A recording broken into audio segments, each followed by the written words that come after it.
Hello friends, welcome back to our YouTube channel Learning Orbit. Hey, I'm your friend Ekta Dubey. So friends, हमने अपना inclusive education paper number 11 already हमने सारे topic discuss कर लिए हैं, but still बीच में कुछ टॉपिक अपलोड होना रह गए हैं, तो अब हम उनको डिस्कस करेंगे. तो our today's topic is developing partnership with school functionaries and peer group, that is 4.2. हम ऑलरेडी डिस्कस कर चुके हैं developing partnership with family.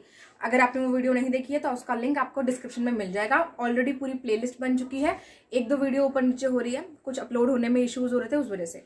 So start करते हैं आज का topic, that is developing partnership with school functionaries and peer group. पहले बात करते हैं स्कूल फंक्शनरीज की.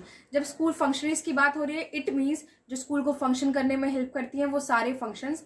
उन फंक्शंस को हैंडल कौन करता है? None other than the head of the school. तो इनडायरेक्टली आपसे क्वेश्चन में बोला जा रहा है कि आपको पता करना है कि what are the role of the head या फिर head master of the school, head master of the institute, उनकी बात करेंगे. तो first we are going to discuss about the role of the head, that is role of the head master भी कह सकते हैं, हेड, प्रिंसिपल, जो भी आप चाहें. So first role is responsible for administration work. जितना भी एडमिनिस्ट्रेशन का काम होता है कि स्कूल में पेपर्स कैसे कंडक्ट होंगे, कब होंगे, कौन कौन से पेपर होंगे, उन सब का जो वर्क होता है, क्या सिलेबस होगा, क्या करिकुलम होगा, ये सब कौन देखता है? हमारे हेड देखते हैं, और उनकी एक रिस्पॉन्सिबिलिटी है एडमिनिस्ट्रेशन वर्क. नेक्स्ट है एजुकेशन लायबिलिटी. इट मीन्स शैक्षिक दायित्व, जिसके अंदर आता है कि स्कूल के अंदर क्या पढ़ाया जा रहा है, वो किस तरह से चल रहा है, क्या जैसे एजुकेशन चलनी चाहिए वो चल रही है, हर किसी को प्रॉपर एजुकेशन मिल रही है, हर टीचर अपने इंटरेस्ट के अकॉर्डिंगली पढ़ा रहा है और हर बच्चा अपने इंटरेस्ट के अकॉर्डिंगली एजुकेशन गेन कर रहा है. हर टीचर अपने इंटरेस्ट के अकॉर्डिंगली पढ़ा रहा है. इट मीन्स जो सब्जेक्ट जिस टीचर का है वो उसको पढ़ा रहा है. फॉर एग्जाम्पल, अगर एक टीचर मैथ्स में मास्टरी करके आए और वो इंग्लिश पढ़ाए तो वो अपना 100% नहीं दे पाएंगे. सो ये भी देखना जरूरी है कि जो टीचर्स जिस सब्जेक्ट को पढ़ा रहे हैं, क्या उनको वो सब्जेक्ट्स के ऊपर उनकी मास्टरी है या नहीं. सिमिलरली स्टूडेंट्स को उनके इंटरेस्ट के अकॉर्डिंगली, उनकी एबिलिटी के अकॉर्डिंगली पढ़ाया जा रहा है या नहीं, ये सब आता है हमारे एजुकेशन लायबिलिटी के अंदर. नेक्स्ट इज रिस्पॉन्सिबिलिटी टुवर्ड्स को एजुकेटर्स. को एजुकेटर्स के प्रति प्रिंसिपल की रिस्पॉन्सिबिलिटी. यहाँ को एजुकेटर्स मतलब जो हमारे हेड मास्टर है उनकी responsibility towards all the teachers. Similarly her teacher की दूसरे टीचर्स के लिए, एंड वाइस वर्सा, मतलब टीचर्स की हेडमास्टर के लिए और जो टीचर्स हैं उनकी दूसरे टीचर्स के लिए जो रिस्पॉन्सिबिलिटी है, एक दूसरे के साथ कोऑपरेट करना, एक दूसरे की हेल्प करना, एक दूसरे के साथ किसी भी फंक्शन को करने के लिए साथ में वर्क करना, कोलैबोरेट करना, कोऑपरेट करना. तो इसके ऊपर आता है रिस्पॉन्सिबिलिटी टुवर्ड्स को एजुकेटर्स. तो यहाँ पे जरूरी है कि जो हेडमास्टर है वो सारे टीचर्स को इक्वली रिस्पेक्ट करे. ऐसा नहीं है कि आप बड़े हैं या मैं छोटा हूँ, ऐसा कुछ नहीं होना चाहिए.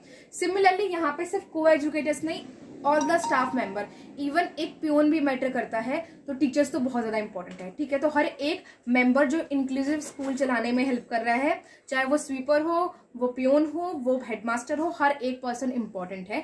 तो हर एक पर्सन के लिए रिस्पॉन्सिबिलिटी बनती है. Responsibility towards students. स्टूडेंट्स के लिए रिस्पॉन्सिबिलिटी, हेडमास्टर की रिस्पॉन्सिबिलिटी है कि बच्चों को जो करिकुलम मिल रहा है क्या वो उनके अकॉर्डिंगली है, एज अप्रोप्रिएट है, उनके सब्जेक्ट अप्रोप्रिएट है, उनके इंटरेस्ट अप्रोप्रिएट है, उनको बार बार से एक ही तरीके से तो नहीं पढ़ाया जा रहा, अलग अलग टीचिंग मेथड्स यूज हो रहे हैं, उनका असेसमेंट टाइम टू टाइम हो रहा है नहीं हो रहा, उनके जो भी डेवलपमेंट रेट है उसको देखा जा रहा है या नहीं जा रहा. तो ये सारी रिस्पॉन्सिबिलिटी किसकी बनती है? हेड की बनती है, ठीक है.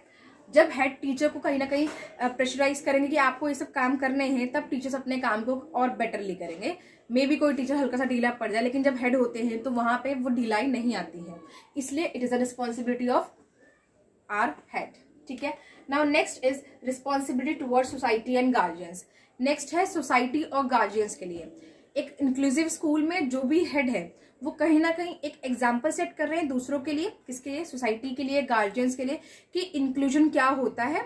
Parents, guardians, society inclusive school में आते हैं, देख के जाते हैं कि क्या क्या चीजें वहां पर है जो बच्चों को हेल्प कर रही है. तो उनको मोटिवेशन मिलती है कि हमारे बच्चों के लिए आगे वर्क हो सकता है. लेकिन अगर स्कूल में ही वो सब नहीं हो रहा होगा तो टीचर्स, बच्चे डिमोटिवेट हो जाते हैं, बच्चों के पेरेंट्स डिमोटिवेट हो जाते हैं कि आगे इनके साथ कुछ नहीं हो सकता. तो एक एग्जाम्पल सेट करते हैं कहीं ना कहीं हेडमास्टर, ये इंक्लूसिव स्कूल, पेरेंट्स के लिए कि भाई उनके बच्चों के साथ और भी काम हो सकते हैं, वो भी सक्सेसफुल हो सकते हैं. So this is the responsibility of our head towards society and guardians. ठीक है। Now next is responsibility toward education board. Education board के तहत भी कहीं ना कहीं रिस्पॉन्सिबिलिटी होती है हेड की, कि बच्चों के जो पेपर्स हो रहे हैं उन मार्क्स को वहां तक पहुंचाना, उससे रिजल्ट आना, बच्चों के जो भी सर्टिफिकेट्स हैं वो आना, बच्चों को नेक्स्ट क्लास में प्रमोट करने के लिए जितने भी सर्टिफिकेशंस होते हैं, पेपर वर्क होता है, वो सब एजुकेशन बोर्ड का काम होता है। और वहां तक वो डाटा प्रोवाइड करवाना किसका काम है? वो डाटा प्रोवाइड करवाना हमारे हेड का काम है। हमने इससे पहले टाइप्स ऑफ रिकॉर्ड पढ़े, उन रिकॉर्ड को मेंटेन करके आगे प्रोवाइड करना एजुकेशन बोर्ड तक, वो कौन करता है? हेड करते हैं, ठीक है। So this is the responsibility of our head. Now next is assessment liability. Similarly assessment liability, तो ये उनका दायित्व है असेसमेंट को लेके।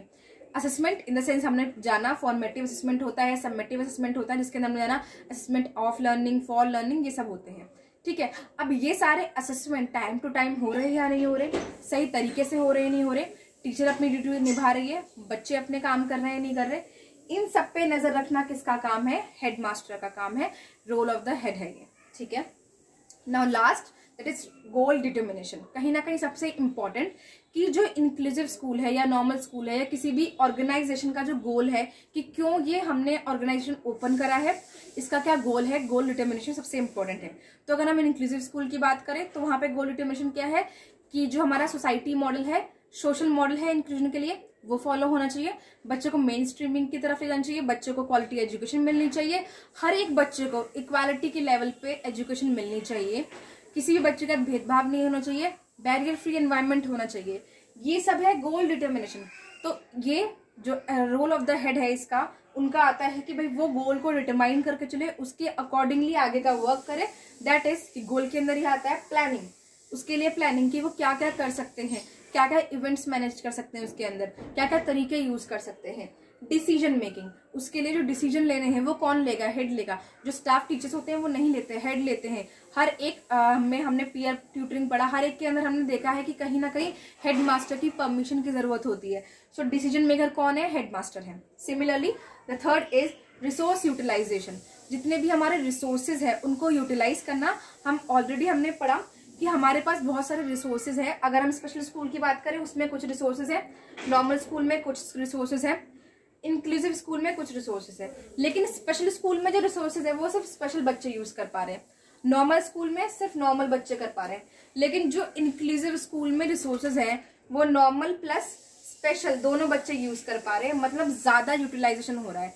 लेकिन ये यूटिलाइजेशन हमने सोच तो लिया, लेकिन ये कहीं ना कहीं इम्प्लीमेंट हो रहा है या नहीं हो रहा। इतने सारे एजुकेटर्स रखे गए, ओटी रखा गया, पीटी रखा गया, स्पीच थेरेपिस्ट रखा गया है, काउंसलर रखा गया है, डाइटिशियन रखे गए, तो क्या वो सारे रिसोर्सेज हर एक बच्चे को मिल रहे हैं या नहीं, यूटिलाइज हो पा रहे हैं या नहीं? ये काम भी किसका है?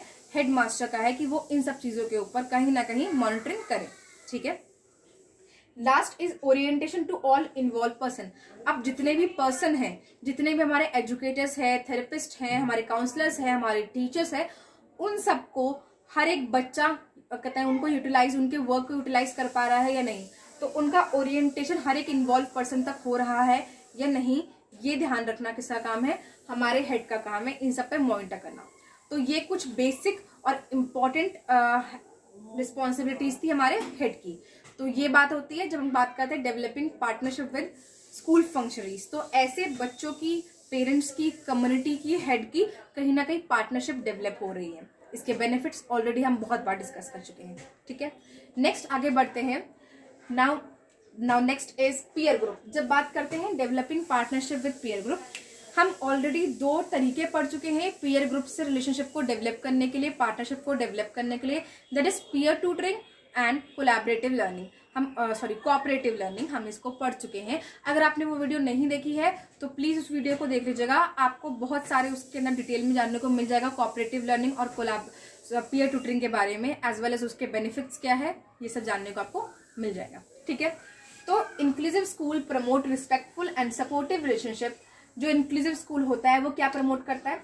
Respectful and supportive relationship. हर एक बच्चा एक दूसरे को रिस्पेक्ट करे, हर एक टीचर हर एक बच्चे को रिस्पेक्ट करे, हर एक टीचर एक दूसरे को रिस्पेक्ट करे, ऐसा और सपोर्टिव बिहेवियर रिलेशनशिप डेवलप करता है इंक्लूसिव स्कूल। तो कहीं ना कहीं पीयर्स में, पीयर टीचर्स में, पीयर स्टूडेंट सबके अंदर हो रहा है। अवॉइड बुलिंग, बुलिंग को अवॉइड की जाए, कोई भी किसी को परेशान ना करे। And build positive attributes. और बच्चों के अंदर, टीचर्स के अंदर कैसा एट्रीब्यूट होना चाहिए? पॉजिटिव एट्रीब्यूट होना चाहिए इन पीयर टू पीयर इंटरेक्शन। तो ये कहीं ना कहीं मोटिव है developing partnership in peer groups के अंदर, ठीक है। तो उसके अंदर क्या क्या तरीके यूज कर सकते हैं हम? कोऑपरेटिव लर्निंग हम ऑलरेडी डिस्कस कर चुके हैं इसको अपने एक वीडियो में, अगर आपने वो वीडियो नहीं देखी है तो लिंक आपको डिस्क्रिप्शन में मिल जाएगा। कोलैबोरेटिव लर्निंग हम नेक्स्ट वीडियो में डिस्कस करेंगे। अगर मैं आपको शॉर्ट में बताऊं, कोऑपरेटिव लर्निंग हमने जैसे कि जाना था कि टीचर कहीं ना कहीं बच्चों को असाइन करती है ग्रुप्स में सो दैट वो वर्क करे एक साथ। कोलैबोरेटिव लर्निंग क्या है? यहाँ पे टीचर असाइन नहीं करते, बच्चे अपने आप अपना ग्रुप बनाते हैं। जैसे हम लोग अपने फ्रेंड्स के साथ मिलकर ग्रुप स्टडी करते हैं, मतलब ये एक नेचुरल फिनोमेना है। तो कोलैबोरेटिव लर्निंग एक तरह से कोऑपरेटिव है, लेकिन इसके अंदर टीचर इन्वॉल्व नहीं है, ये थोड़ा इनफॉर्मल हो जाता है। इसको हम डिस्कस करेंगे, छोटा सा टॉपिक है, नेक्स्ट वीडियो में वो आ जाएगा आपके पास। Next is peer modelling. Peer modelling and cross age peer support, ये दोनों क्या है? हमारे पीयर ट्यूटरिंग के ही पार्ट है। हमने पीयर ट्यूटरिंग में दो टाइप की पीयर ट्यूटरिंग पढ़ी थी। एक था सेम एज पीयर ट्यूटरिंग, जिसके अंदर हमने बात करी थी कि जो बच्चे होते हैं सेम ही क्लास के एक दूसरे को पढ़ाते हैं, तो वहां पे क्या होता है, एक बच्चा दूसरे बच्चे के लिए मॉडल की तरह वर्क करता है कि वो उसको आता है, वो आपको समझा रहा है, तो दूसरे बच्चे को लगता है कि अगर वो कर सकता है तो मैं भी कर सकता हूँ। तो यहाँ पीयर मॉडलिंग हो जाती है। तो उसी को कहा गया है सेम एज पीयर ट्यूटरिंग की बात हो रही है यहाँ पे। और ये क्या है? क्रॉस एज पीयर ट्यूटरिंग हम ऑलरेडी जानते हैं, जब बच्चों के एज के बीच में डिफरेंसेस हो या फिर नॉलेज के बीच में डिफरेंसेस हो। जैसे 6th क्लास के बच्चे 8th क्लास के साथ बच्चों के साथ कोलैबोरेट करके पढ़ रहे हैं, तो 8th क्लास के बच्चे 6th स्टैंडर्ड के बच्चों को हेल्प कर रहे हैं। ऐसे 6th स्टैंडर्ड के बच्चे 8th क्लास के बच्चों से हेल्प ले पा रहे हैं और 8th स्टैंडर्ड के बच्चों के कंसेप्ट वापस रिवाइज हो रहे हैं, तो उसको कहते हैं क्रॉस एज पीयर सपोर्ट। ये भी हम ऑलरेडी डिस्कस कर चुके हैं कोऑपरेटिव और पीयर मॉड ट्यूटरिंग वाली वीडियो में। अगर आपने नहीं देखी है तो प्लीज उसको देख लीजिएगा। सो ये था हमारा developing partnership with school functions and peer group. I hope आपको सारे पॉइंट्स क्लियर हो गए हो। स्टिल अगर कोई डाउट है तो please let me know in the comment box. मिलते हैं नेक्स्ट वीडियो में with next topic. Till then bye bye.